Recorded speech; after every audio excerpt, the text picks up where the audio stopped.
암 입원 일당의 보험료를 한번 확인해 보면 하루 입원했을 때 10만 원의 보장을 받는 특약의 보험료가 14,410원입니다. 암에 걸렸을 때 생각보다 입원을 오래 안 할 뿐만 아니라 더 중요하게 비교해 보셔야 할 부분은 같은 보험료로 암 진단금을 가입했을 때 진단금은 얼마를 가입할 수 있을까인데요.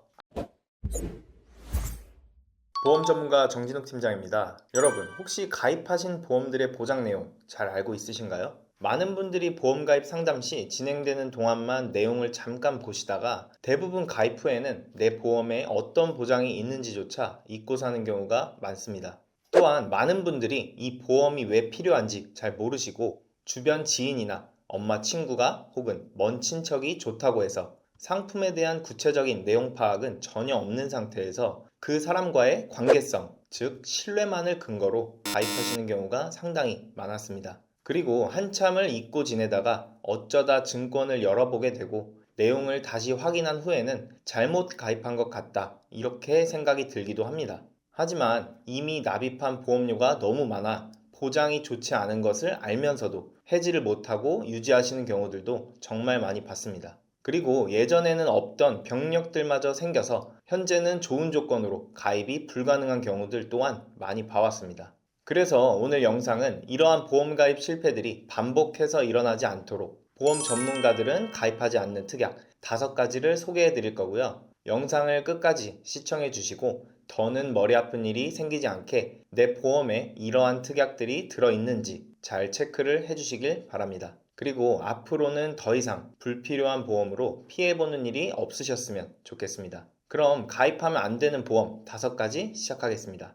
가입하면 안 되는 보험 첫 번째는 입원비 특약입니다. 여러분, 우리나라의 1인당 연간 입원 일수는 평균 2.7일입니다. 오랜 기간 입원을 하시는 장기 입원 환자들을 합치더라도 365일 중 평균치가 2.7일이라는 이야기인데요. 그럼 실제로 설계해본 설계안을 한번 살펴보겠습니다. 50세 남성 상해급수 1급 20년 납 100세 만기 비갱신형으로 입원비를 하루에 3만원 보장받을 수 있는 특약의 보험료가 월 26,196원입니다. 26,196원씩 20년을 납입하면 628만원이 나옵니다. 그럼 하루에 3만원씩 보장받았을 때 총 209일을 입원하셔야 내가 낸 보험료와 동일한 금액이 되는데요. 앞서 말씀드린 대로 우리나라의 1인당 연간 입원 일수는 2.7일입니다.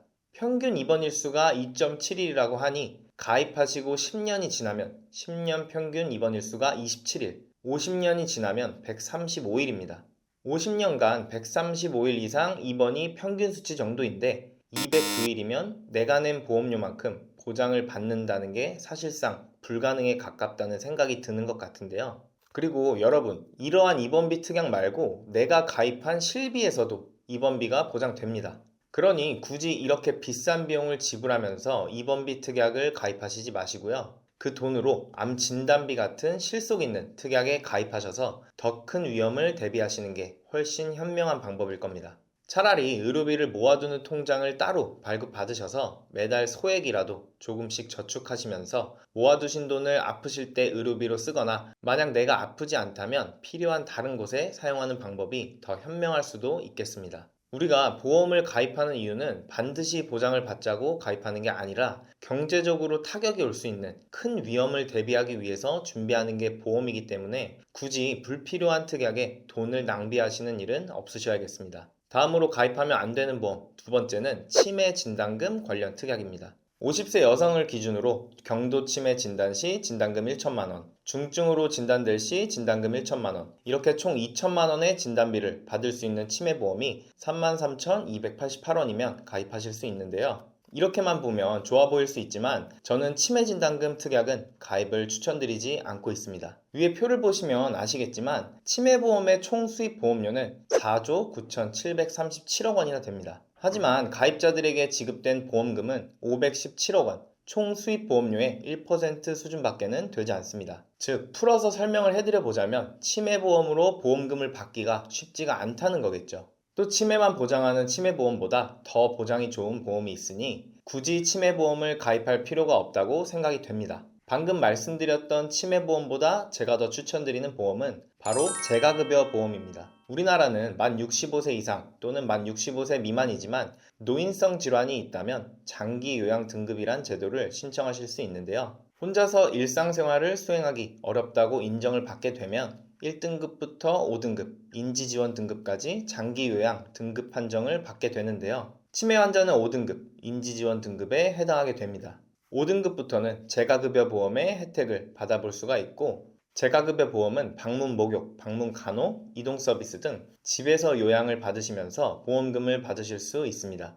재가보험을 간단하게 한번 설계해 보았는데요. 재가급여 보험은 월 보험료 38,298원으로 종신까지 매달 40만원씩 보장을 받는 게 가능합니다. 또 복지용구를 구매하거나 재가급여 서비스 중 총 2가지를 사용하게 되면 보험금이 지급되는 복합재가나 요양원에 들어가게 되면 보험금이 지급되는 시설급여 등 치매보험보다 훨씬 넓은 범위의 보장 내용을 설계할 수도 있고요. 치매보험이 오로지 치매일 때만 보장하는 것과 달리 재가급여 보험은 치매를 포함해서 보장하고 60세의 판정을 받으시면 내 선택에 따라 90세 혹은 종신까지도 보장을 받으실 수 있습니다. 매월 40만원씩 10년을 보장받는다고 계산해보면 10년씩 매월 40만원, 총 4,800만원이란 금액을 보장받으실 수 있는 겁니다. 중증 치매가 진단될 시 1천만원이 지급되는 치매보험보다 보장기간이 길고 보장 금액이 더 크다고 볼 수 있습니다. 이뿐만 아니라 뇌졸중, 중풍, 고혈압, 당뇨, 관절염, 신부전, 난청, 골절, 암 등등 꼭 치매가 아니어도 여러 사유로 재가급여 특약을 사용한다면 보험금을 받는 게 가능합니다. 앞서 보험금 지급률이 총 수입 보험료의 1%에 그친 치매보험보다는 다양한 방면으로 보장이 가능한 재가보험을 가입하시길 추천드립니다. 가입하면 안 되는 보험 세 번째는 재테크 및 연금 목적의 종신보험입니다. 연금 목적의 종신보험이란 이름과는 다르게 종신보험은 금융감독원에서 저축의 목적으로는 적합하지 않다라고 공표를 했는데요. 그런데 보험을 잘 아시는 분들도 복리 또는 비과세로 저축하세요. 이렇게 추천하는 거 많이들 들어보셨을 겁니다. 그래서 은행 적금처럼 생각하시고 가입을 하셨던 거죠. 하지만 여러분, 종신보험이 어떤 보험인지 알고 있으신가요? 종신보험은 사망했을 때 사망금을 주는 보험입니다. 저축보험이라고 오해하시면 안 됩니다. 종신보험은 저축보험이 아닙니다. 그렇기 때문에 연금 목적의 종신보험은 높은 사업비와 위험보험료 등을 뺀 나머지만 적립이 되게 됩니다. 그렇게 사업비와 위험보험료를 빼고 남은 적립금에서 해지해야 받을 수 있는 해지환급금을 수령하시게 되는 거죠. 이러한 측면만 본다면 저축성 보험과 은행 적금보다 못하다고 볼 수 있는 거죠. 그리고 평균 수명이 증가하여 경제적 곤란 등을 겪게 된다면 사망보장 대신 연금보험을 원하는 사람에게 사망보험금 중 일부 혹은 전부를 해지해서 연금으로 전환시킬 수 있는 여러 옵션들을 집어넣어 판매하기도 했는데요. 그래서 보험 안내 자료에는 종신보험을 연금 및 저축 기능까지 동시에 가지고 있는 만능보험인 것처럼 소개를 하기도 했습니다. 그래서 보시는 것처럼 보장성 보험인 종신보험을 연금보험 및 저축보험으로 오인하여 잘못 가입을 하게 되고 연금 수령액도 당연히 그냥 연금보험을 가입하는 것보다 적을 수밖에 없습니다.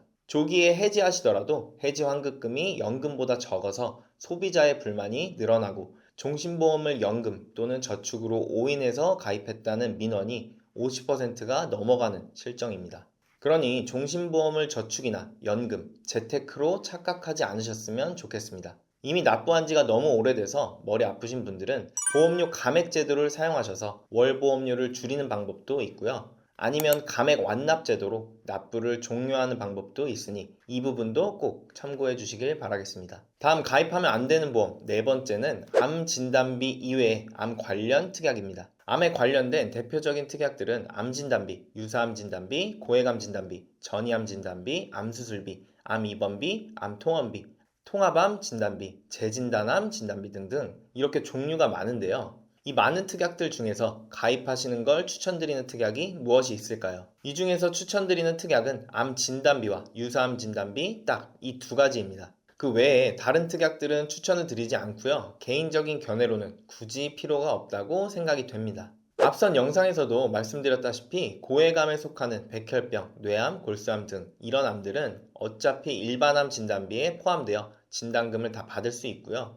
고해감도 포함하고 소해감도 포함하면서 앞으로 나오게 될 희귀암도 다 보장받을 수 있는 일반암 진단비로 준비하시길 추천드리겠습니다. 불필요한 많은 암 진단금 특약은 가입하시지 마시고 일반암과 유사암 진단비를 더 올리셔서 처음부터 좋은 치료를 받고 건강을 빨리 회복하시는 게 더 좋은 방법입니다. 다음으로 암에 관련한 특약들 중 추천을 드리지 않는 특약은 암 입원 일당인데요. 암 입원 일당은 첫 번째로 불필요하다고 설명드린 입원 일당과 비슷한 맥락으로 말씀드릴 수 있는데요. 위 자료를 보시면 위암의 평균 입원 기간이 6.1일, 대장암이 7.1일, 폐암이 5일, 췌장암 9.9일, 간회 담도암 22.8일, 가장 오래 입원하는 방광암이 15.7일입니다. 암이라고 하면 굉장히 무서운 질병이라 오래 입원을 해야 할 것 같은데 이렇게 무서운 암이라고 하더라도 장기간 입원을 하는 게 아니라 대부분 일주일 내외로 입원을 하면서 치료를 받고 퇴원을 하신다고 보시면 됩니다.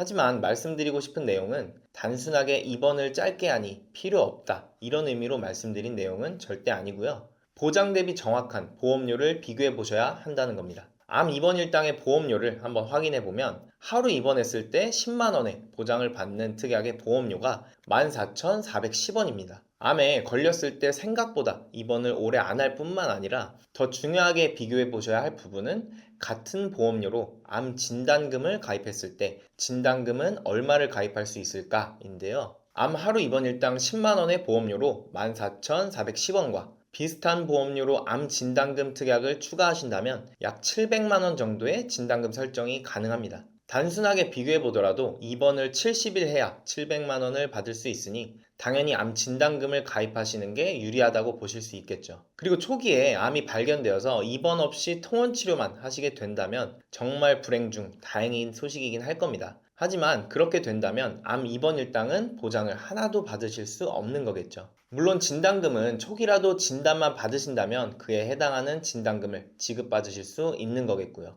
그렇기 때문에 암 입원 특약보다는 그 보험료로 진단금을 더 추가하시는 걸 다시 한번 추천드립니다. 암 수술비도 한번 살펴보겠습니다. 위 자료를 보면 50대 남성분을 기준으로 짜본 설계안인데요. 암 진단금 1천만원을 가입하는데 월 보험료가 2480원인데 암 수술비는 1천만원을 받는데 월 보험료가 23,980원입니다. 이게 무슨 일인가 싶겠지만 암 수술비보다 암 진단금의 보험료가 더 저렴합니다. 물론 암 수술비는 수술을 받으실 때마다 1회당 지급이 되기 때문에 수술을 여러 차례 받게 된다면 반복 지급이 되긴 합니다. 암 진단금은 1회만 받을 수 있고요. 반복적으로 암 수술을 받는 경우에는 보장받는 금액이 당연히 더 커지긴 할 겁니다. 제가 준비한 통계 자료를 한번 보시겠습니다. 항암 화학요법과 방사선 치료를 받는 환자들은 합해서 30만 명이 넘어가는 반면에 암 수술을 받는 환자들은 23,350명, 즉 10분의 1도 안 되는 수준에 불과합니다. 즉, 암 수술 자체를 받지 않고 항암 방사선 치료만 병행할 수도 있다는 것이죠. 그렇다면 반복 지급에 대해서 장점이 있다는 수술비는 더 이상 말씀드릴 이유가 없을 것 같습니다. 여러분, 암보험은 암 진단비가 1순위여야 합니다. 모든 암 관련 특약들은 암 진단 확정 후라는 단서 조항이 붙습니다. 암의 진단이 확정되고 수술을 하면 지급되는 암 수술비, 암의 진단이 확정되고 항암 치료를 하면 나오는 항암 방사선 치료비, 암의 진단이 확정되고 입원을 해야만 나오는 암 입원비 등 암이 진단이 되고 그 이후 수술이나 치료를 받아야 받을 수 있는 보험금이라는 이야기입니다. 그렇다면 그 뒤에 내가 받을 치료가 어떤 치료인지도 모르는 상태에서 확률이 낮은 수술비나 입원비 등 이것저것 가입을 하시는 것보다는 암 진단비를 1순위로 하시는 게 맞지 않을까요? 물론 보험료가 진단금보다 훨씬 저렴하다면 가입을 고려해 볼 수는 있겠습니다만 오히려 비싼 경우라면 더더욱 생각을 바꿔보셔야겠죠.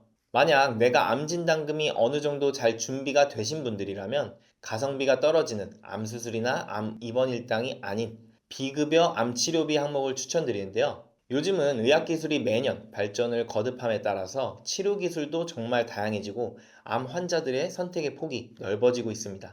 하지만 표적항암제 치료, 중입자 방사선 치료 같은 신기술 치료는 보통 고가이고 비급여로 분류되기 때문에 비용이 많이 부담되실 수 있겠죠. 그렇기 때문에 그 부분을 보완해 줄 수 있는 비급여 암치료비 보험이라는 특약도 나오게 되었는데요. 비급여 암치료비 보험이란 보험기간 중 암으로 진단 확정이 되고 비급여 암 주요 치료인 비급여 암수술비, 비급여 항암 방사선 약물치료, 비급여 항암 약물 치료 등을 받는 경우에 보험금을 지급하는 보험입니다. 가입 금액에 대한 보장을 연 1회, 최대 10년간 지급받을 수 있었으나 지금은 90세, 100세까지도 보장되는 만기 보장형 특약들도 출시가 되었습니다. 예를 들어 비급여 암 주요 치료비 가입 금액이 3천만 원인 경우 3년간 항암 치료를 받으셨다면 매년 3천만 원씩 총 9천만 원을 지급받으실 수 있습니다.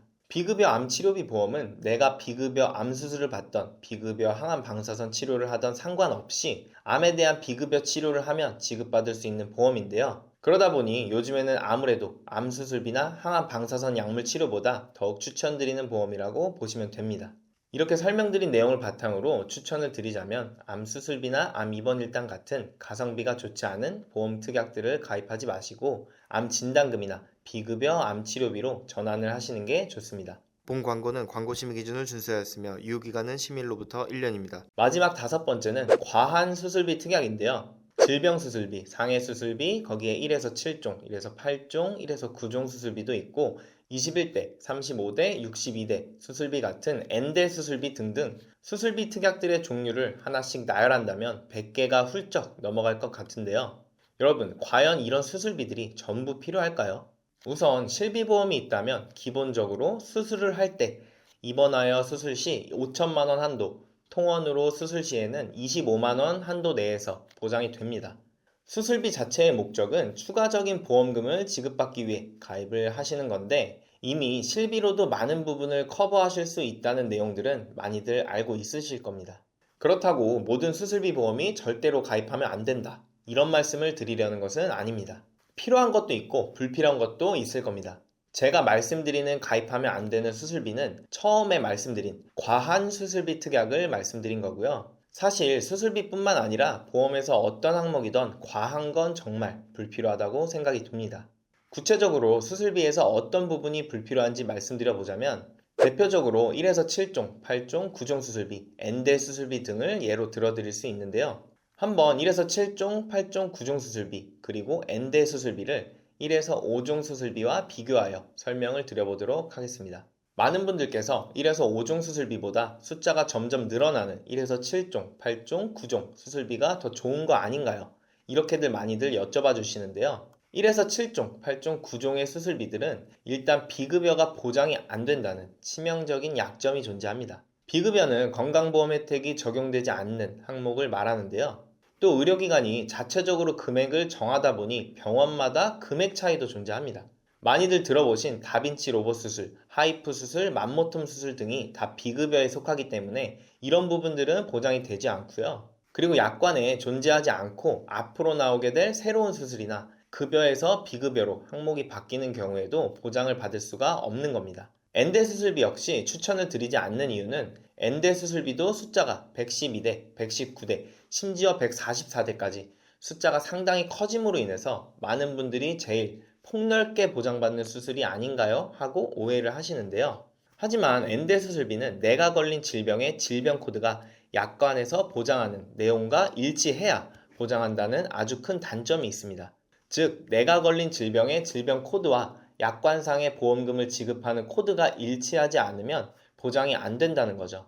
질병의 종류는 굉장히 다양하고 수술의 종류도 정말 다양한데 코드 불일치로 보험금을 지급받지 못하는 경우도 생각보다 많습니다. 반면에 1호종 수술비는 수술하는 방법에 따라서 칼을 대는 관열 수술인지 내시경으로 수술을 하는 비관열 수술인지만 구분하고 수술 방법에 따라서 받을 수 있는 금액이 달라지는 수술비라고 보시면 되는데요. 그렇기 때문에 작게는 대장용종, 위용종 제거 수술부터 크게는 개흉술, 개두술, 암수술까지 5종으로 수술을 보장받으셔서 정말 폭넓게 보장받으실 수 있기 때문에 과하게 수술비를 가입하시기보다 1에서 5종 수술비만 가입하시는 걸 추천드리고 있습니다. 과한 수술비는 오히려 독이 될 수 있습니다. 어차피 대부분의 수술은 실비에서 어느 정도 커버가 가능하며 추천드리는 1에서 5종 수술비 정도만 준비하신다면 충분하다고 저는 생각합니다. 그래도 수술비가 너무 부족한 것 같다 이렇게 생각이 드신다면 저는 상해 질병 수술비와 뇌혈관 허혈성 심장질환 수술비 정도까지 괜찮다고 생각을 합니다. 특히 뇌혈관이나 허혈성 심장질환 수술비 같은 경우에는 이대 질병에 대한 가족력이 있으신 분들이라면 이 두 가지 수술은 넣어두셔서 좀 더 폭넓게 보장을 받으시는 것도 좋은 방법이라고 생각합니다. 오늘은 이렇게 보험 전문가라면 절대로 가입하지 않는 보험 5가지를 알아보았는데요. 쉽게 설명을 드렸는데 어려우셨다면 상담 신청이나 댓글을 꼭 남겨주시길 바라고요. 오늘 여러분께 설명드린 내용은 정말 중요한 내용입니다. 이 내용을 차분히 다 보셨다면 그동안 내고 있던 보험료가 불필요하게 지출되고 있는 것인지 점검해 볼 수 있는 좋은 기회가 되셨으면 좋겠습니다. 여러분, 보통 상담 문의를 주시는 제 고객님들은 평범한 직장인 분들이 대부분입니다. 우리가 살아가면서 지출되는 돈은 정말 많습니다. 집을 대출해서 샀다면 대출 이자를 내야 할 것이고, 아이들을 키운다면 양육비가 들 것이고, 그 밖에도 정말 많은 돈이 지출이 되고 있을 겁니다. 그렇기 때문에 보험료 역시 핸드폰 요금처럼 정말 단순한 지출의 한 부분으로 생각하셔야 합니다. 내가 가입한 모든 보험의 보험금을 받을 수는 없습니다. 그렇기 때문에 나에게 정말 필요한 보험인지 먼저 생각하는 기회가 되셨으면 좋겠고요. 그렇다고 꼭 필요한 보장은 빼시면 절대 안 됩니다. 이 부분 마지막으로 한번 짚어드리고요. 저희는 30여 개의 생명보험, 손해보험 회사들의 상품을 비교 분석하여 최적의 설계안을 제안드리고 있고요. 전반적인 보장 분석을 통해 내가 가지고 있는 보험에 대해서도 상담을 도와드리고 있으니 관리가 필요하신 분들은 댓글창 상단의 링크나 위에 전화번호를 통해서 연락 주시면 꼼꼼하게 관리해드리도록 하겠습니다. 오늘 영상 도움되셨다면 구독과 좋아요, 알림 설정까지 부탁드리고요. 저는 또 다음 시간에 유익한 정보를 가지고 돌아오도록 하겠습니다. 본 광고는 광고 심의 기준을 준수하였으며 유효기간은 시민로부터 1년입니다.